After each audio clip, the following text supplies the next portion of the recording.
Welcome to the Breakthrough and Conquered podcast, the show where we'll break free of old patterns and generation curses that have held us back for far too long. I'm your host, Claudia Garcia, and in this space, you will gain the tools and the resources to help you create a life-changing transformation. Together, we'll learn to think, act, and become the top 1%, how to conquer limited beliefs, boost productivity, but mainly to know exactly what it takes for you to live out your dream life.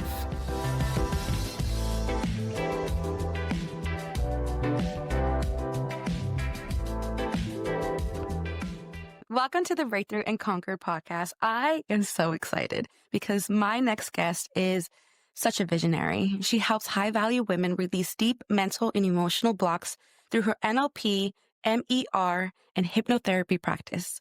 She's also the author of Evolving You, this amazing book right here, The 4 Focus to Create the Life of Your Dreams. So please help me welcome Alexus Gouveia. Hi, Claudia. Thank you so much for having me. And I think I'm just as excited to be here with you today. Oh, I know. Thank you for taking the time. And girl, when I picked up your book, I could not stop reading. It was so good. There's so many hidden gems in there. And just so people can kind of understand, your background and how you became this person who you are today, what did life look like before? And I think you even mentioned this as the invisible crisis, so that way people can understand what that looked like. Yeah, absolutely. So before I dove deep into my transformation journey, I really was living kind of 2 lives. It was the life that showed up every day to work and put on the front that I had it all together, that I was working towards my corporate career goals and doing my best to be a good person, forward facing.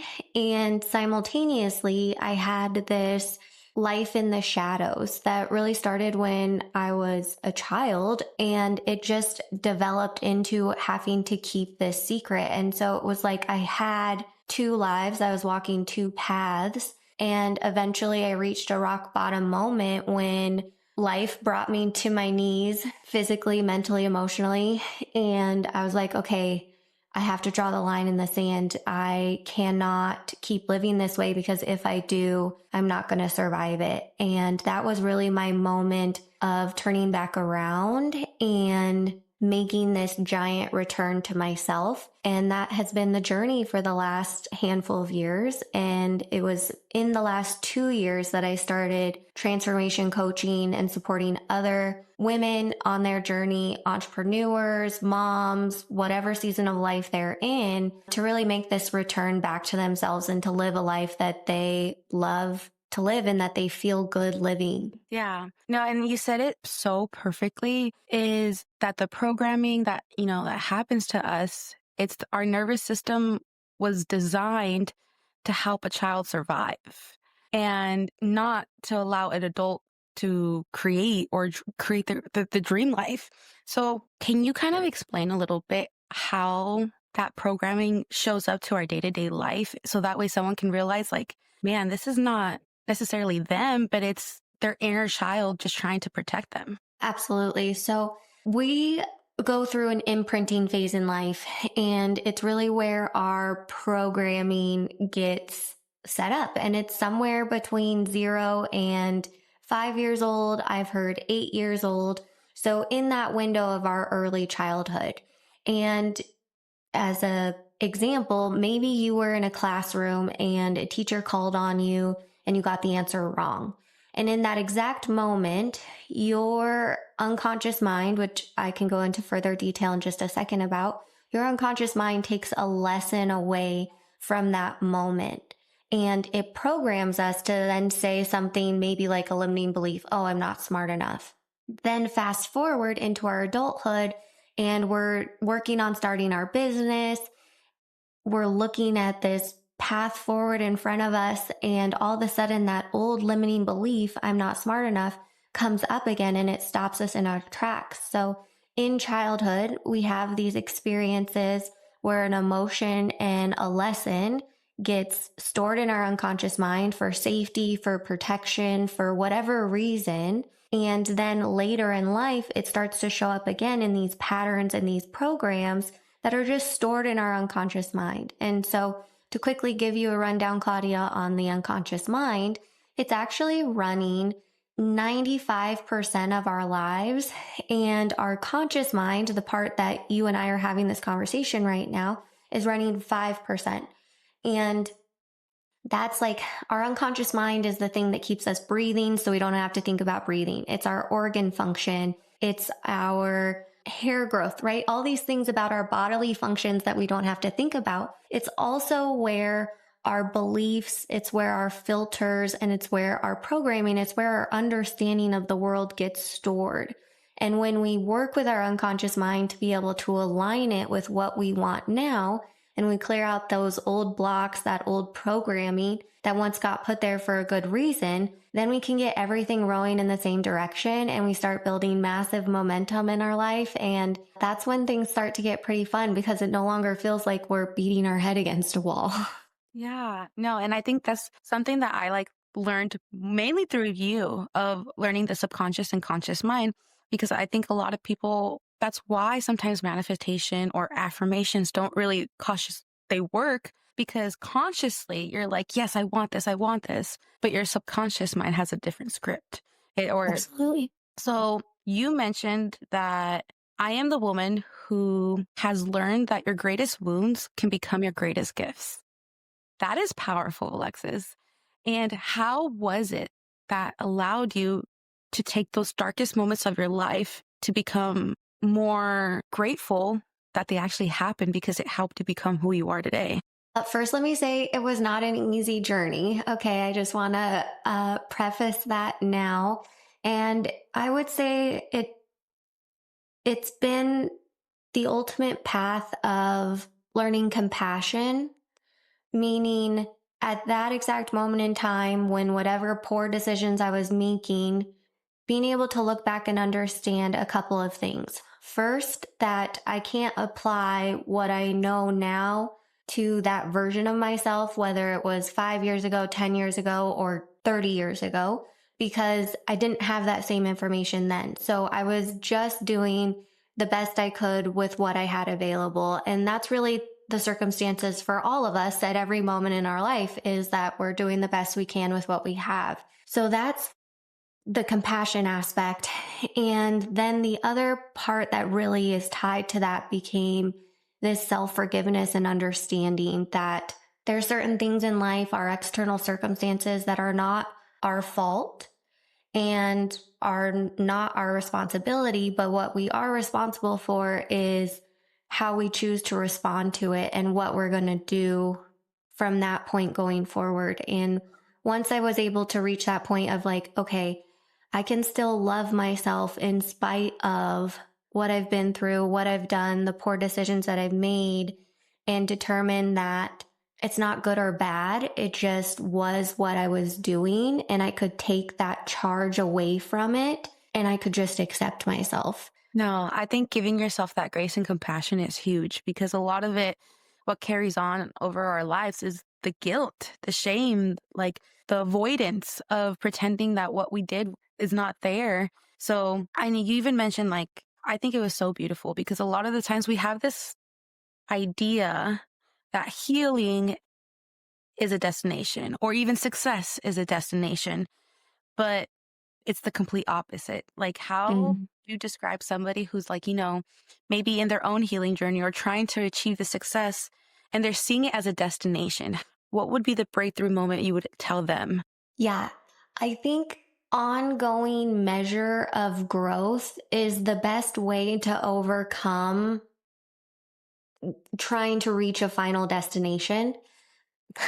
And as I say that, the movie just pops in my mind, like Final Destination. That's so funny. It's kind of like a horror movie, but sometimes growth can feel like that. Not that those two things are totally similar.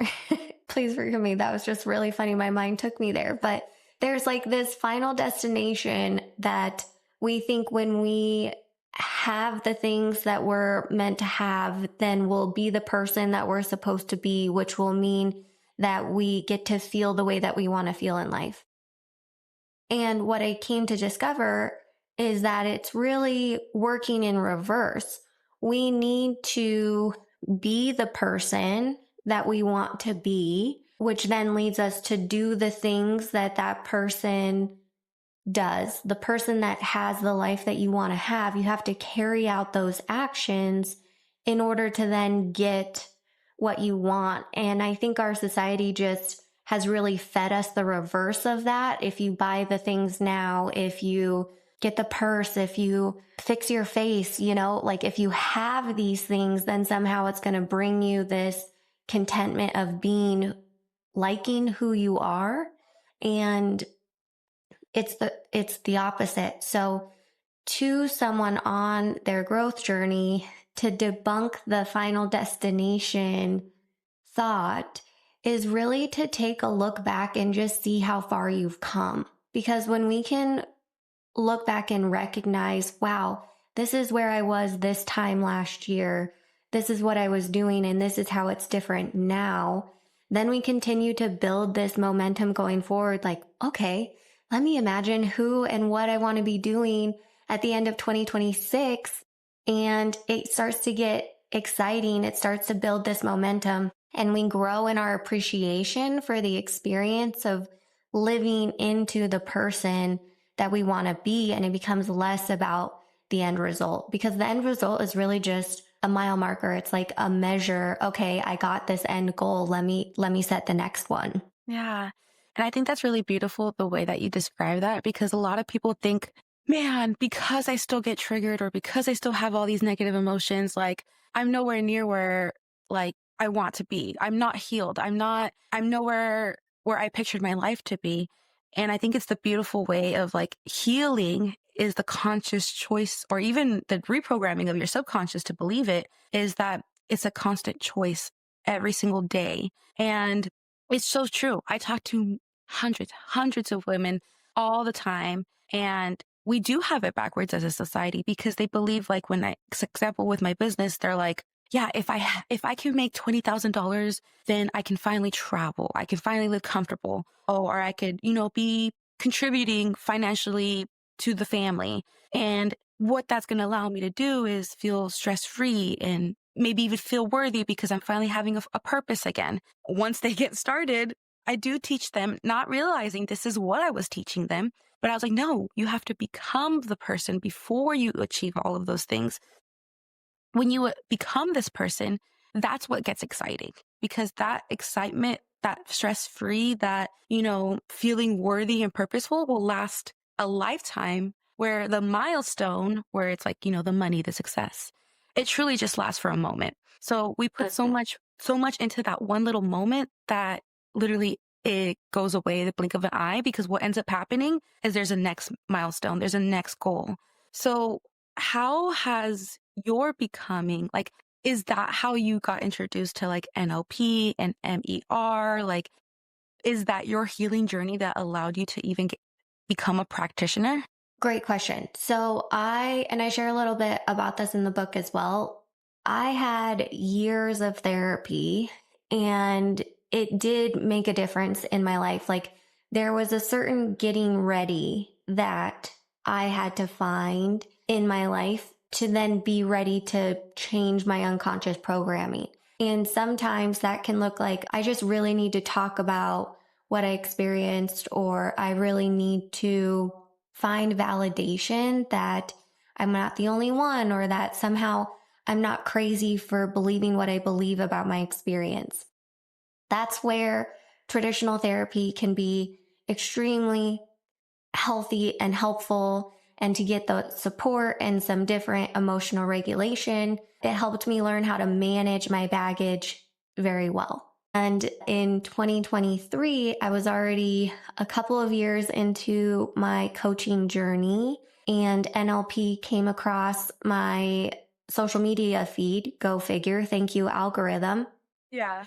And it was like 4-day certification, neurolinguistic programming. And I, at the time, was like, you know what? I have 4 days, and I still believe I am already a great coach, let me go get some additional tools and put a certification behind my name just to continue to help me enhance my coaching journey. And little did I know that it would become my greatest tools. Like, I love working with these tools with my clients because they're so powerful. It validated a lot of my experience of coming to realize, like, okay, we can consciously, through repetition, change what's on the unconscious mind. But if we don't change what the unconscious mind believes, then it's very, very difficult to walk through life trying to accomplish your goals, carrying a backpack full of rocks and feel like you're pushing a rock up the hill all at the same time.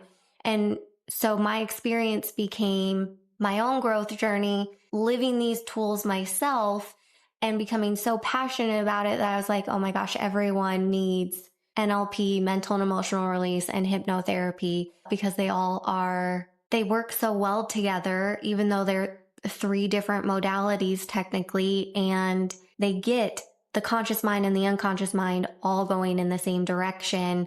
And then you put the backpack down and the rock that you're trying to push up the hill is no longer there. And now you just get to walk on your journey and enjoy the process. Yeah. Yeah. No, that's exactly it. So for people who know this, Alexus is definitely a big, huge part of my own journey, of my own success.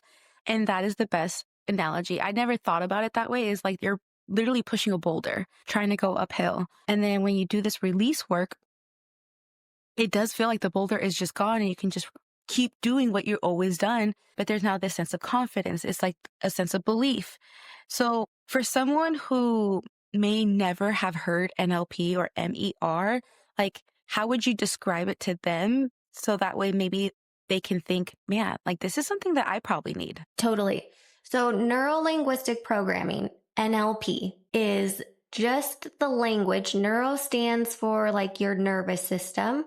Linguistics is our language. And programming is what we've been talking about, like this understanding of the world, the programming that gets into us at a very young age. And so what neuro-linguistic programming is just being able to speak to your nervous system in a language that allows us to be more empowered by getting all of our beliefs in a positive direction, getting it aligned with what you know you want consciously. Mental and emotional release, MER, this is the modality that we use to actually clear out those deep mental and emotional blocks.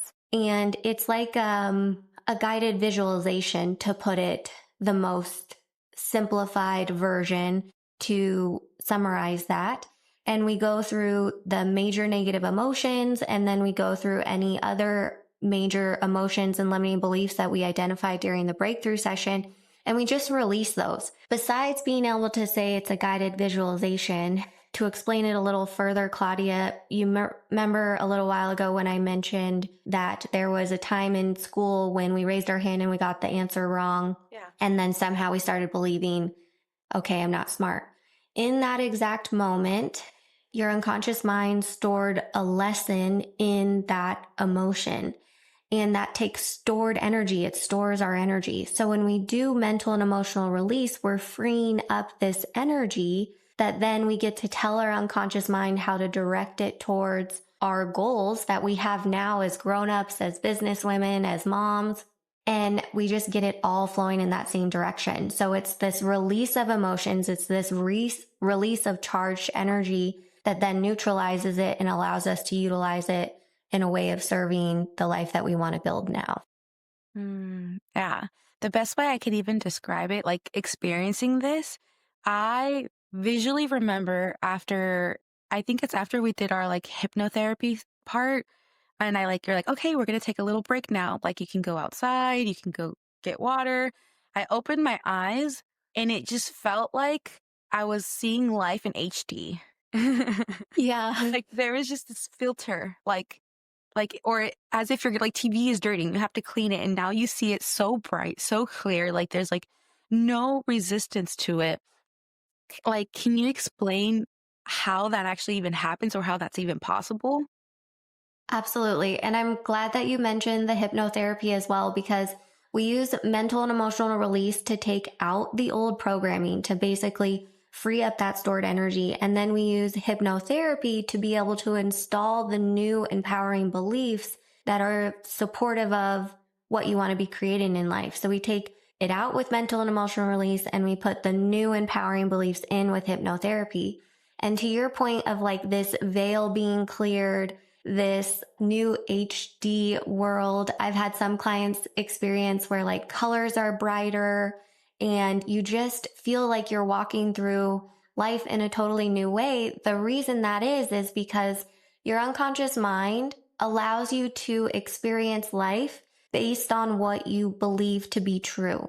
And what you believe to be true is then what your unconscious mind sets out to create in your reality. When you reset those filters, when you reset those beliefs and clear out the negative emotions and the limiting beliefs, you walk into the world basically in a whole new reality, because the filters are different, the old beliefs are gone, and the negative emotions are no longer charged. And so without getting too much into the metaphysics of it with, the timeline and all of these things, I just like to think of it as if you're walking around with a veil that you have to look through life, that veil is made up of what you think, what you believe, and what you feel. And through a breakthrough session, we clear that out and the veil goes away. Yeah, no, it was the most crazy experience. I remember being like, whoa, is this like what you're supposed to feel?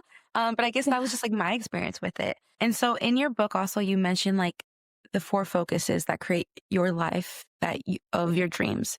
And I loved how you described it. That's where the true wealth is at, is having your physical, your emotional. What were the other 2 again? It was mental and spiritual. Yeah. And spiritual. When those are harmonized, that's where true wealth is. Not the actual material stuff. It's all internal. So how is it that when all of these come together, it just allows you to create your dream life?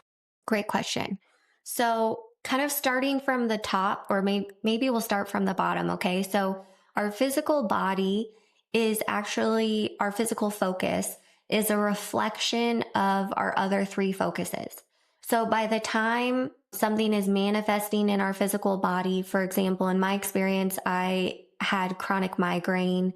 I had several other health challenges, and it was reflecting to me that there was disharmony in my other 3 focuses.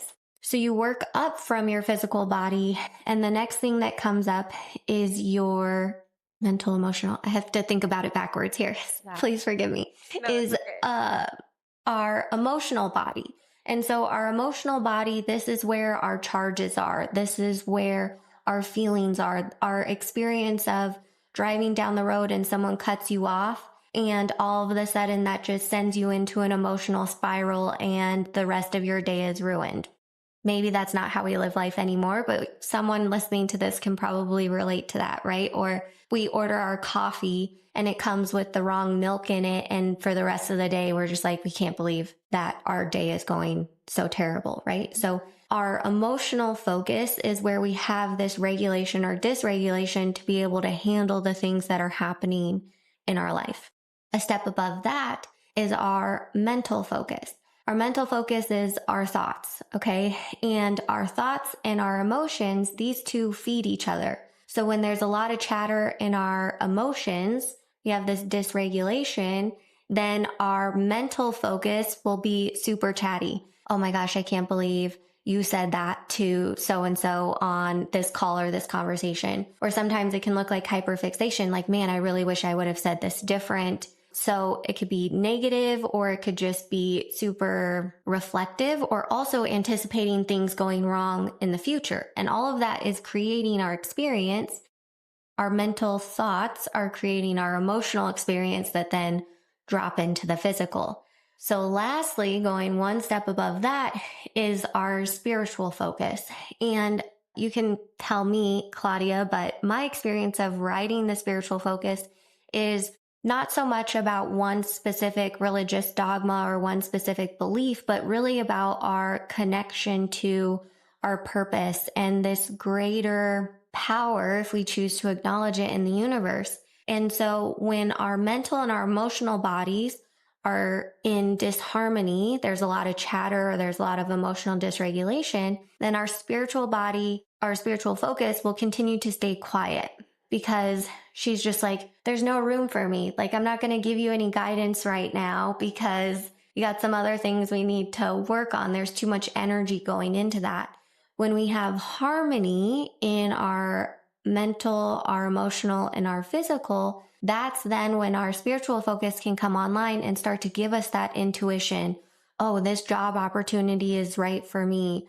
Oh, this partnership is going to lead me to where I want to go. And we can use all of these focuses simultaneously to get us to where we want to go. And when they're aligned, it feels like we're living in flow. It feels like delicious is the word that comes to my mind. Like, life literally starts to feel yummy. Yeah, no, 100%. And I do agree that the spiritual, I did not take it as like it's one specific religion. But if we think of religion as a whole, religion just gives people faith to believe in something higher than themselves. And unfortunately, a lot of people, I feel like today's society, they're like, man, I can't do this business because it's not realistic. And I'm like, well, that's where I really do think it's like physically, it's like they might be feeling some type of anxiety. Maybe it's this type of tightness or fear, and that goes to the emotion. And then the mental things that they're thinking about is like the risk. Am I even going to do this? It can even happen for me. But at the end of the day, like I do see how this all plays in harmony. And I know you mentioned in your book too, how like sometimes we'd be only focusing on one area at a time. Like, say, for example, if we're having the tools of meditation, journaling, or maybe we really are into our faith and are like really reading the Bible every single day. Like, how is it possible to really allow you to focus on all four instead of just like one individually at a time? Great question. And it's different for everyone, because in my experience, I had to start with the physical. I had to heal my body in order to then be able to do different things. In other instances, it might be, oh, I'm going hard in my business right now, and I need to clear out my mental and emotional so that I can actually take action, which is then the physical. So it's starting with whatever is, I would say, most glaring is the word that comes to me. And what I mean by most glaring is that if this one thing could be smooth in your life, or if you could get over these couple of hurdles, and then it would allow everything else to kind of fall into place, it would give you the momentum that you need in order to do what you want to do or be who you want to be, then start there. Yeah. I also started with my physical and then simultaneously ended up working on basically all areas kind of at the same time. And that can be pretty intense. And so sometimes if you're not a dive headfirst cannonball all at the same time type person, then being able to take it at your own pace, knowing that it's all going to be arranged in the order that's right for you, and trusting that, I think you said that so beautifully. Really, the spirituality is about this faith and knowing that you wouldn't have this goal or this vision for your life if it wasn't meant for you. That's another aspect of the spiritual focus, that our dreams are placed on our heart because we can see it, and you can only see it because it's in your 126, and your 126 only exists because that's part of your visual aspect. And so this faith of, it doesn't matter if it's realistic according to what society says, because who says what is realistic? We're setting those expectations for ourselves, and you can just blow them out of the water is really what matters. Yeah, no, it really is. We're all living by these so-called rules that may not even be serving us, because there really is no limit when you don't allow yourself to have a limit. The limit is you. So I really do feel like this work allows you to break free of your own limit. And you keep mentioning how like you focus on your body first. And I think you said it so beautifully, is how your body will send you signals. And at the end of the day, your body will not lie to you. And regardless of how much you try to push through or how much you try to like ignore those needs. And I feel like that's so typical in our society. You know, we only have a 30-minute lunch break and you have to Mm-hmm. force yourself to feed, or like maybe you have to really go pee and you have to raise your hand to like ask to go to the permission. But in more extreme cases, it's like yours, can you talk about your journey of like, your health and how that actually was a blessing at the end of the day? Yeah, it was a big blessing because it taught me to be able to listen to the signals of my body as feedback as to what was right for me. So I have had a history of brain injuries. I was in a car accident in 2021 where I sustained my sixth concussion, my sixth brain injury, and I actually had to go on short-term disability. I did 8 months of outpatient rehab, which included visual therapy. I did vestibular therapy, which was basically like physical body therapy. And I also did cognitive therapy just to like get myself back to a functioning state. And then it was about 14 months after that car accident. And it was about 6 months after being discharged from all of my therapies that I had this massive onset of chronic migraine. And Claudia, it was so debilitating. I could really only like barely stand the sunlight coming in my room. I had to wear noise canceling headphones. Like going to the grocery store was a challenge. And I spent those first couple of months really spun up in my mental and emotional dysregulation. Why is this happening to me? I thought I had already healed this. This is unfair. I just need someone to tell me how to fix it. And there was one day I was on the phone with my dad after having another treatment. And I was just like, I just need a doctor to tell me. I just need to get to a neurologist. And he framed it so perfectly. I love my father. He is the epitome of telling you what you need to hear. Maybe not always when you want to hear it that way, but he'll shake it loose. And he goes, Lex, no one's going to fix this for you. It's up to you to keep trying. They're going to give you their best guess. And then you're just going to have to go out there and keep trying. And when he said that, it really shifted things. And there was another moment that I was in a therapy session telling her all about how unfair this was and how upset I was. And she was helping me understand that I was kind of crossing over into this chronic illness threshold. And we were talking about why I was upset. Like, why is it a big deal that you can't get up and feed yourself? And I told her, I feel like I'm failing. Like, I feel like this is I'm not getting better fast enough.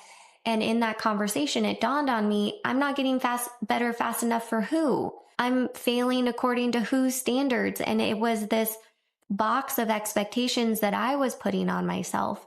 So between those two conversations, between my dad telling me that it was my responsibility to find the things that were going to work for me, and simultaneously having a conversation with my therapist where I realized the only expectations are the ones that we put on ourselves. So if I drop these expectations, I'm actually doing pretty well in life. Then I was able to find new treatments, continue to stay positive that each treatment was leading me back down this journey. I also found an incredible primary care physician who helped get me on some medication. So I did have to go that both traditional and non-traditional route in order to get my symptoms under control. And then it was about 4 months after that, I got recruited back to corporate roofing, and I was able to have a conversation with them straight up, like most confident I'd ever been in my life, Claudia, where I just sat down in this interview and I said, here's the deal. My health runs the show. Okay. I'm very used to have been being the boss, and there's going to be some days where I can show up and give you 150%, which is what you can always expect from me. And then there's going to be days where that's not the case. And on those days, I'm going to have to rest. And I communicated with them. This is how I talk about my symptoms. This is how I talk about my energy level. Take it or leave it. And lo and behold, they hired me. So I was able to go back to work. And to bring this full circle, what my health journey gave me was everything that I had always denied myself, which was that compassion, that understanding, the letting go of expectations that we're the ones that set it for ourselves. So if you just put those down and let yourself have this experience and realize that you're going to get where you want to go, it might just look different than how you thought. It can be a really beautiful journey. And in all of that, my body was just giving me feedback. This is for you. This is not for you. Work on a saying that really helped was pace, don't push. I'm trying to pace myself. This is a lifelong experience. I'm not just trying to push through these next 30 days. So does that answer your question? Yeah, no, 100%. Because exactly, sometimes our health goes something like, for an example, if I get sick, that is a huge signal that I'm like, man, I need to focus on something else other than work. I need to focus on something else other than my relationship. And I feel like in your case, it was very the signal of the universe saying, hey, you need to focus on your health. And that's the only thing that's important right now. The expectations are not important. The process is not important. And it is really giving you the flashlight of if you want to get to where you want to go, this is where you have to work on.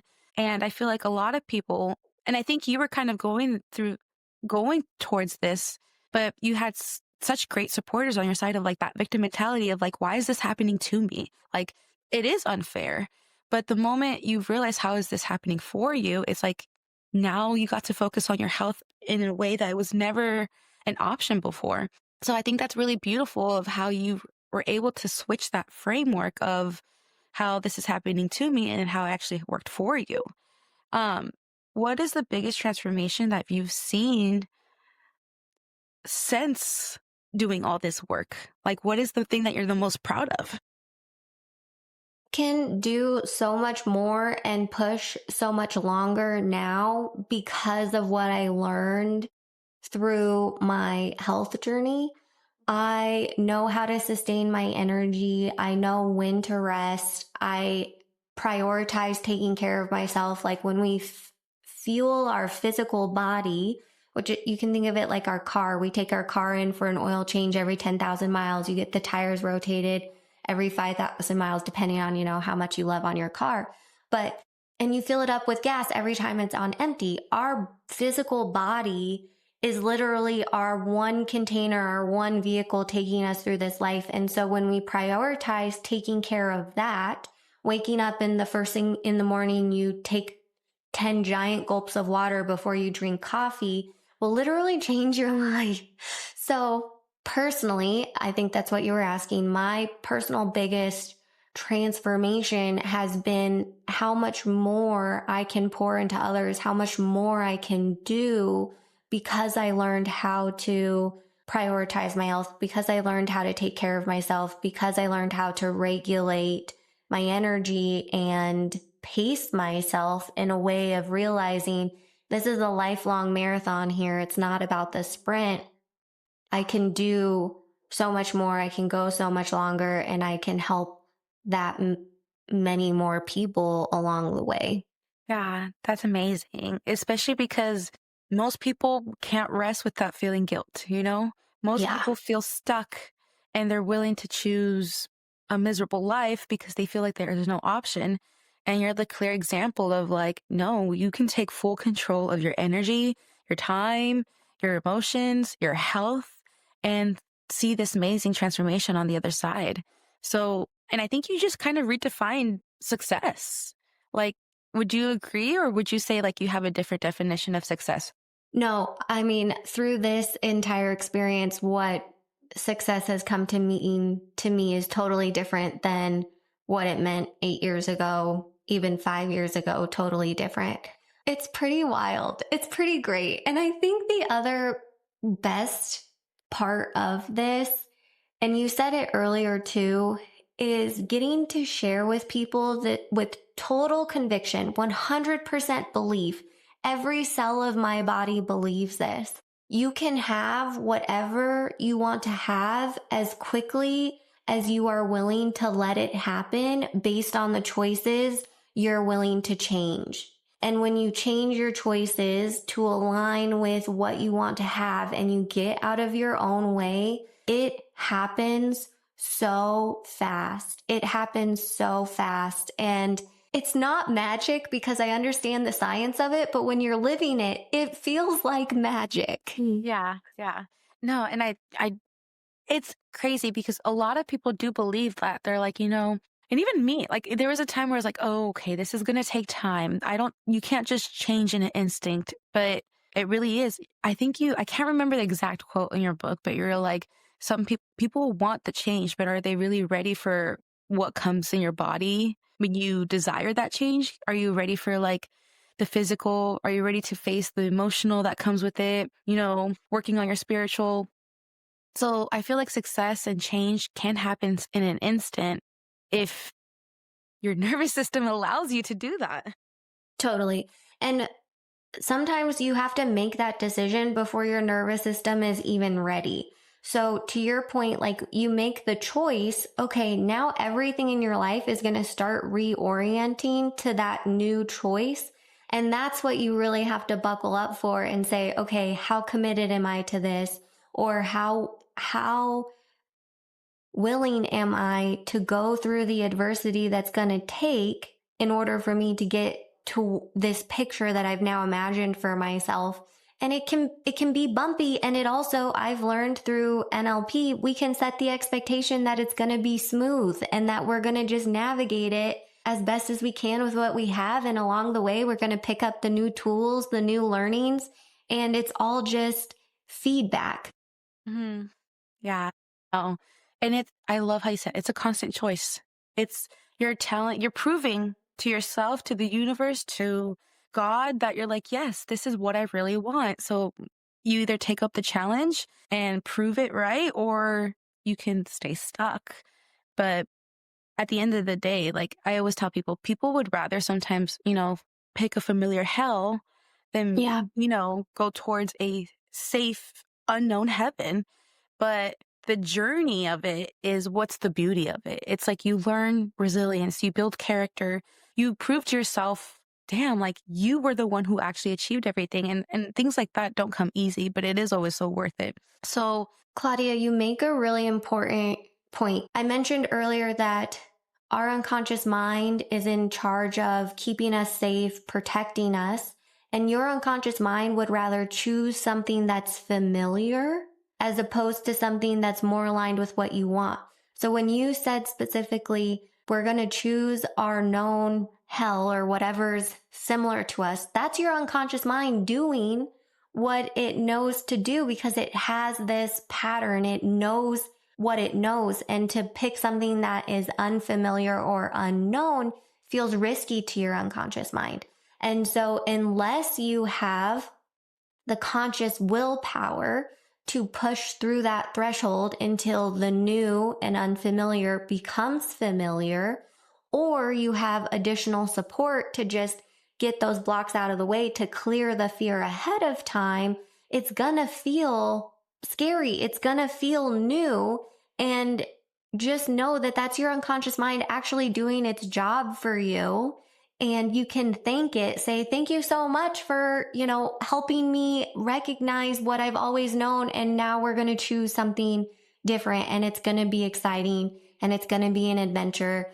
And we're going to take it on one step at a time, one action at a time, and we're going to make it happen. yeah, yeah. And I think this is why it's so important to invest in coaches, invest in practitioners, invest in people who have, done this type of work so it doesn't feel so unknown anymore. And they know exactly what it takes to, get you out of those trenches, get you out of that hole that you feel like you're in, and just make the pathway feel a little more familiar that it's possible. So absolutely. If someone's done it in life, then you can do it too. And if you can figure out how they did it, how long it took them to do it, or have them walk alongside you, just follow the steps. yes, exactly. So where can people find you, Alexus? So that way, they can have their own transformation through your work. And where can they find your book? I will actually put the link in this description, but go ahead and tell everybody where they can find you. You can find me at evolvingyou.com. That's evolvingyou.com. evolvingyou.com, evolvingyou.com. And you can also find me on Instagram, Alexus, Alexus, 2 underscores, Ray, RAE, 2 underscores. And you can buy the book either through my website, evolvingyou.com. There's a link there that takes you to Amazon, or directly on Amazon. All right, awesome. And if you were listening to this and something sparked something inside of you, please leave a review, like it, or maybe even share it with a friend, because sharing is literally the best way to show that you care about them and you really want them to see them transform their own lives. So stay unstoppable, and I will see you next time.